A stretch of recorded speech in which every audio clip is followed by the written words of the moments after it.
Instructions. You will hear a number of different recordings, and you will have to answer questions on what you hear. There will be time for you to read the instructions and questions, and you will have a chance to check your work. All the recordings will be played once only.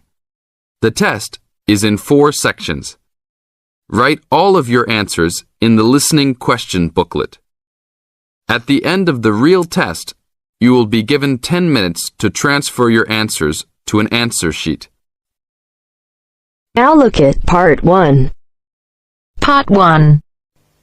You will hear Joanne describing her home city of Darwin in Australia to a man called Rob, who hopes to go there. First, you have some time to look at questions 1 to 5.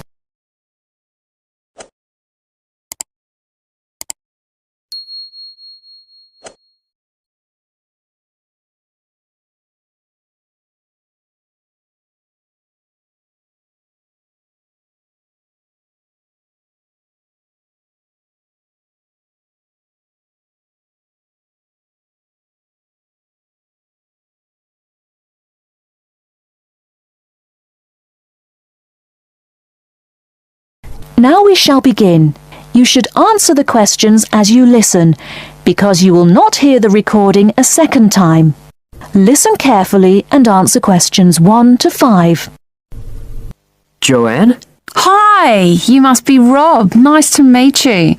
So, I hear you're planning to visit Australia. Yeah, and I really wanted to talk to you because I was thinking of spending some time in Darwin, and my sister told me you're from there. That's right. So, tell me about it. Well, where shall I start? Well, Darwin's in what they call the top end because it's right up at the northern end of Australia, and it's quite different from the rest of Australia in terms of cultural influences. In fact, it's nearer to Jakarta in Indonesia than it is to Sydney, so you get a very strong Asian influence there. That means we get lots of tourists. People from other parts of Australia are attracted by this sort of international cosmopolitan image. And as well as that, we've got the same laid-back atmosphere you get all over Australia, probably more so, if anything, because of the climate. But what a lot of the tourists don't realise until they get there is that the city's also got a very young population. The average age is just 29, and this makes the whole place very buzzy. Some people think that there might not be that much going on as far as art and music and dancing and so on are concerned because it's so remote. I mean, we don't really get things like theatre and opera in the same way as cities down in the south, like Sydney, for example, because of the transport expenses. But in fact, what happens is that we just do it ourselves. Lots of people play music, classical as well as pop, and there are things like artists groups and writers groups and dance classes. Everyone does something. We don't just sit and watch other people. You said it's very international? Yeah, they say there's over 70 different nationalities in Darwin. For instance, there's been a Chinese population there for over 100 years. We've even got a Chinese temple. It was built way back in 1887, but when a very bad storm, a cyclone in fact, hit Darwin in the 1970s, it was almost completely destroyed. The only parts of the temple that survived were part of the altars and the stone lions. But after the storm, they reconstructed it using modern materials. It's still used as a religious centre today, but it's open to tourists too, and it's definitely worth going to see it. Oh, and as far as getting around goes, you'll see places that advertise bicycles for hire, but I wouldn't recommend it. A lot of the year it's just so hot and humid. Some tourists think it'll be fine because there's not much in the way of hills and the traffic's quite light compared with some places, but believe me, you're better off with public transport. It's fine and not expensive, or you can hire a car, but it's not really worth it. What's the swimming like? Well, there are some good beaches, but the trouble is that there's this nasty creature called the box jellyfish, and if it stings you, you're in bad trouble. So you have to be very careful most of the year, especially in the winter months. You can wear a lycra suit to cover your arms and legs, but I wouldn't like to risk it even so, personally. And there are the saltwater crocodiles too. I mean, I don't want to put you off. There are protected swimming areas netted off where you'll be safe from jellyfish and crocs, or there are the public swimming pools. They're fine, of course. Before you hear the rest of the conversation, you have some time to look at questions 6 to 10.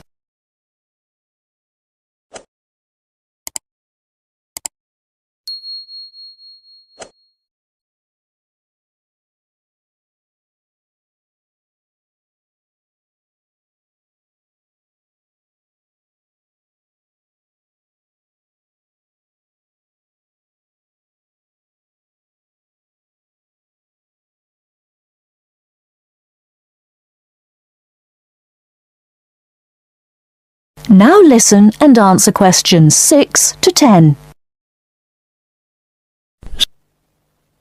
So, which places would you specially recommend? Well, one of the most popular attractions is called Aquascene. What happens is every day at high tide, hundreds of fish come in from the sea, all different sorts, including some really big deep sea fish. And some of them will even take food from your hand. It's right in the middle of town at the end of the esplanade. It's not free. I think you have to pay about $5, but it's definitely something you have to experience.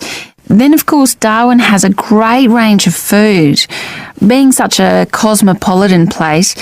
And if you don't have lots to spend, the best place to go is to Smith Street Mall, where they have stalls selling stuff to eat. There's all sorts of different things, including Southeast Asian dishes, which I really like. You'd think there'd be plenty of fresh fish in Darwin, as it's on the coast, but in fact, because of the climate, it mostly gets frozen straight away. But you can get fresh fish in the restaurants on Cullen Bay Marina. It's a nice place to go for a special meal, and they have some good shops in that area too. What else? Well, there's the Botanic Garden. It's over 100 years old and there's lots to see. An orchid farm, rainforest, a collection of palm trees, a wetlands area. You can easily spend an afternoon there. That's at Fanny Bay, a couple of kilometres out to the north. Then, if you've got any energy left in the evening, the place to go is Mitchell Street. That's where it all happens as far as clubs and music and things are concerned. You'll bump into lots of my friends there. Talking of friends, why don't I give you some email addresses? I'm sure they wouldn't mind if you... That is the end of part 1. You now have half a minute to check your answers.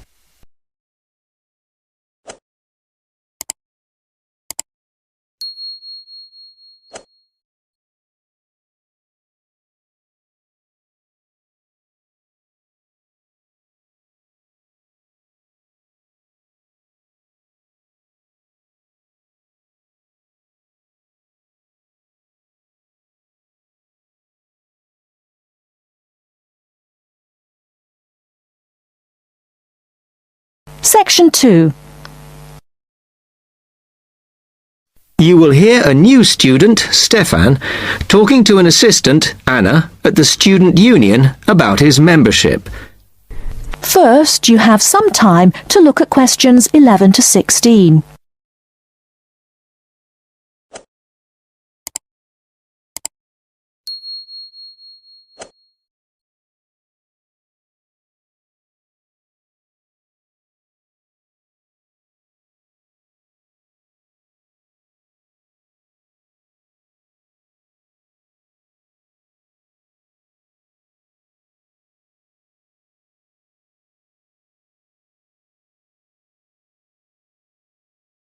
Now, listen carefully and answer questions 11 to 16.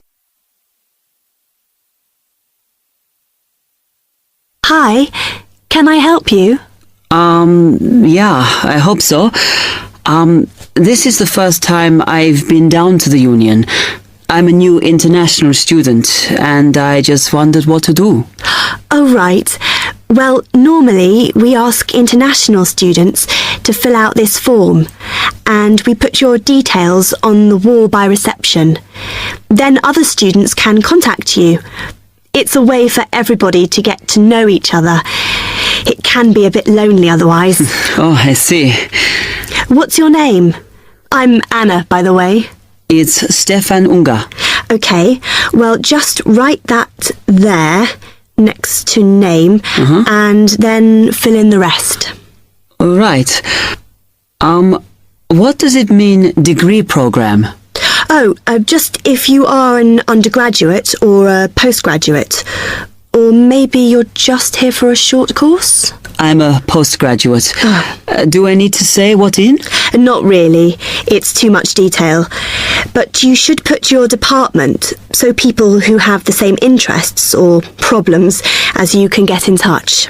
So I'm studying marine construction, so for department, do I put down the science faculty then? Just your actual department. That must be engineering, no? Oh, I see, yes. Then if you list what you like doing in your free time, not that we ever get any when we're studying, and maybe you can meet up with someone socially, or to join a club or something. Well, I like lots of things. Shall I just list them? My advice is to just put one or two, like football and films or whatever. Otherwise, you'll get so many invitations, you won't get any time to work. Okay, I think I'll just list computer games, as that's my big interest. Oh. I haven't played football for ages. I may start to play once I get settled. Now, let's see. Next thing is languages. Yes, we find many of the international students get a bit tired of speaking English all the time. Sometimes they like to speak to someone in their own language. It's up to you. That is a good idea. I presume I don't need to put English down. Oh no, I put Italian and French. I can only speak German, my mother tongue. Okay, well that's fine. Just put that. What does accommodation mean? Is that my address? We're trying to find similarities between people, and some people live in hall, some are in flats, some are in bedsits. So it helps if you say... I'm in hall, though I'd like to be in a flat, but that won't happen till the end of the first term. Put where you are now. You can always change it later.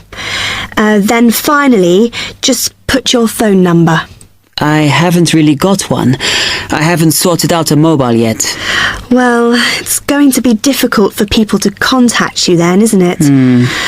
Why don't you put the union one and we'll take messages for you? Okay.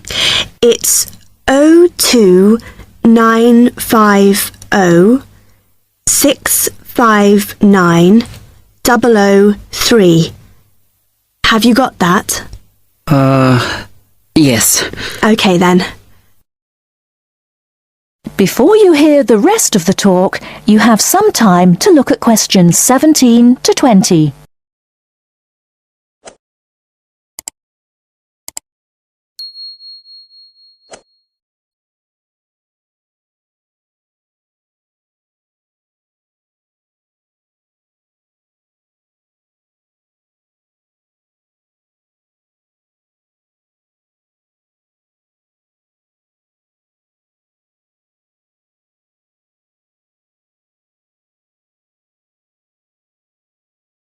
Now listen and answer questions 17 to 20. Oh, I had a couple more questions about the services you've got here. It says there's a photocopier here. Yes, you need to get a card from the shop, and then it's available to all students in the mornings. The union uses it after 1 p.m. Okay. I see also the union organises loads of events. Are they always held here in the union building? It looks big enough. If you're interested in something, you should check the poster or our website. In fact, we normally use the Round Theatre, opposite the conference centre for most events, because the sound system is better. Right, I'll do that. Also, I wanted to hire a van. Can I do that through you? No. You need to present a case, really. They're not just available for hire to anyone. The president said we have to limit who is allowed to hire them. The person you need to see is the transport secretary. She's on the second floor. Okay, thanks. The other thing is, are all the discounts we get with our union card listed on the back of the card? I thought there might be more. No, that's it, I'm afraid. Mainly books, clothes and music. Though we are currently negotiating to get one on newspapers, so that should be valid from next term. Okay, thanks a lot for your help. That is end of section 2. You now have half a minute to check your answers.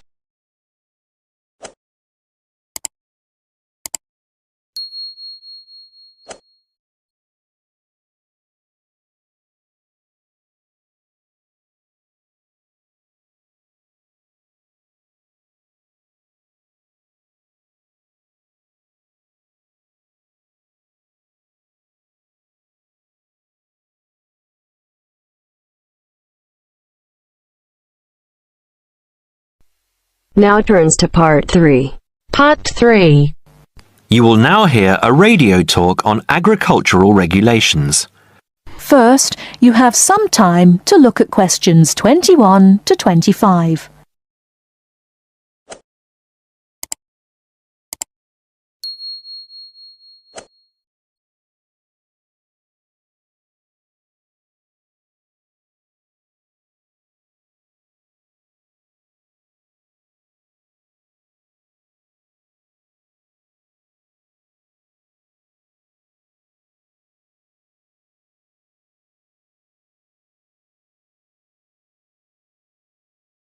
Now listen carefully and answer questions 21 to 25.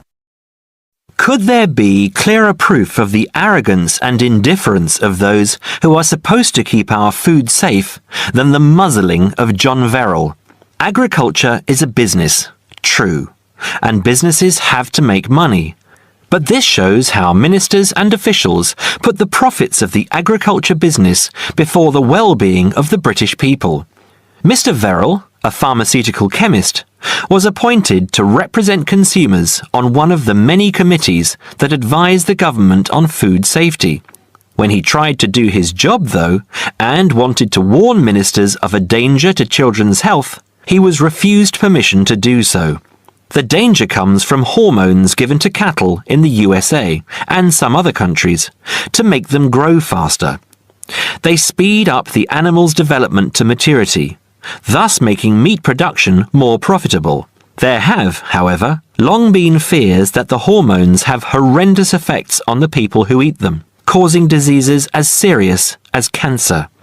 Once these hormones were used on British cattle too, but over 20 years ago they were banned in Europe for being too dangerous. Indeed, so concerned is the European Union that it banned imports of hormone-fed beef years ago, much to the fury of the US government, which wants to sell it all over the world. Several years ago, the USA and Canada asked the World Trade Organization to declare the ban illegal and to punish Europe for failing to lift it. The WTO, with its long record of refusing to let environmental or safety concerns interfere with trade, agreed, imposing fines of more than $120 million a year on the EU for its refusal to back down. The British government now backs the Americans, claiming that there is no proof that hormone-fed beef does any harm. This is where Mr. Verrill comes in. He is very angry with the government, especially as their claim comes out just after a Danish study shows that growth hormones are 200 times more dangerous than was previously thought. Worried by these findings, Mr. Verrill spoke to government representatives, who did nothing. Before you hear the rest of the talk, you have some time to look at questions 26 to 30.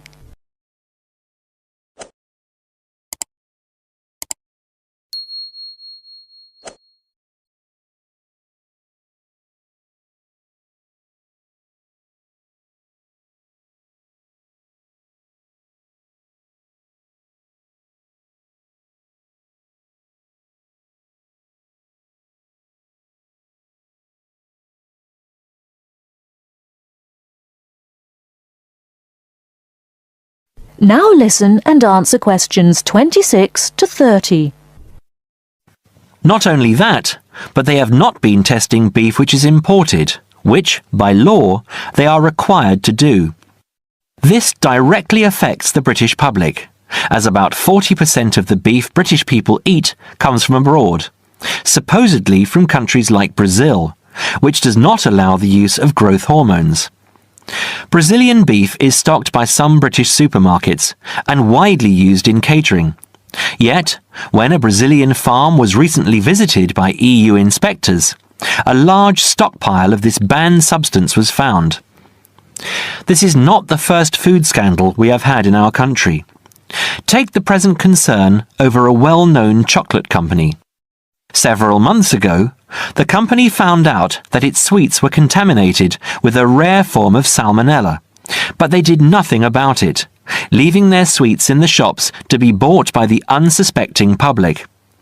It was not until 5 months later, when several children had suffered food poisoning, that the chocolate bars were removed from the shelves. It makes you wonder how many other dangerous foods have been allowed onto our plates. That is the end of part 3. You now have half a minute to check your answers.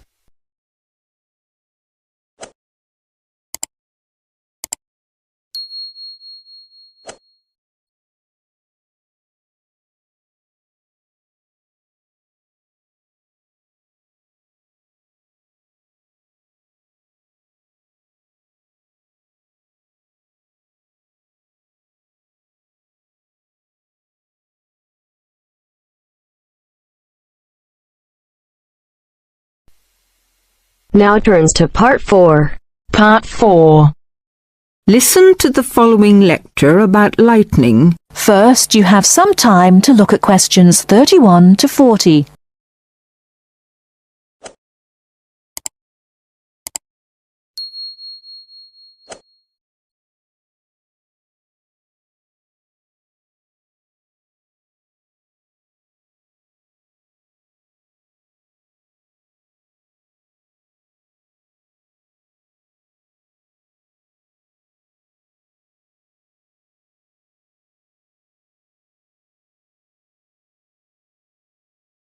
Now listen carefully and answer questions 31 to 40. In earliest times, men considered lightning to be one of the great mysteries of nature.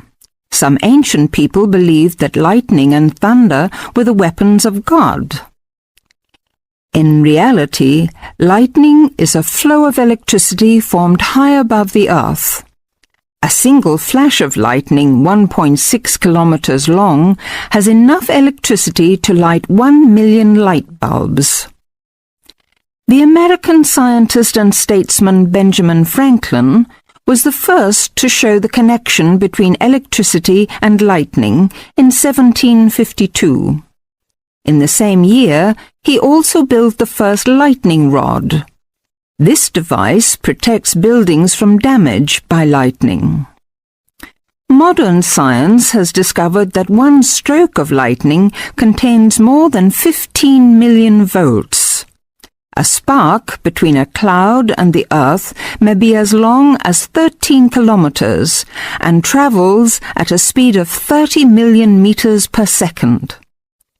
Scientists estimate that there are about 2,000 million flashes of lightning per year. Lightning hits the Empire State Building in New York City 30 to 48 times a year. In the United States alone, it kills an average of 1 person every day. The safest place to be in case of an electrical storm is in a closed car. Outside, one should go to low ground and not under trees. Also, one should stay out of water and away from metal fences. Inside a house, people should avoid opening doorways and windows and not touch wires or metal things. With lightning, it is better to be safe than sorry. That is the end of part 4. You now have half a minute to check your answers.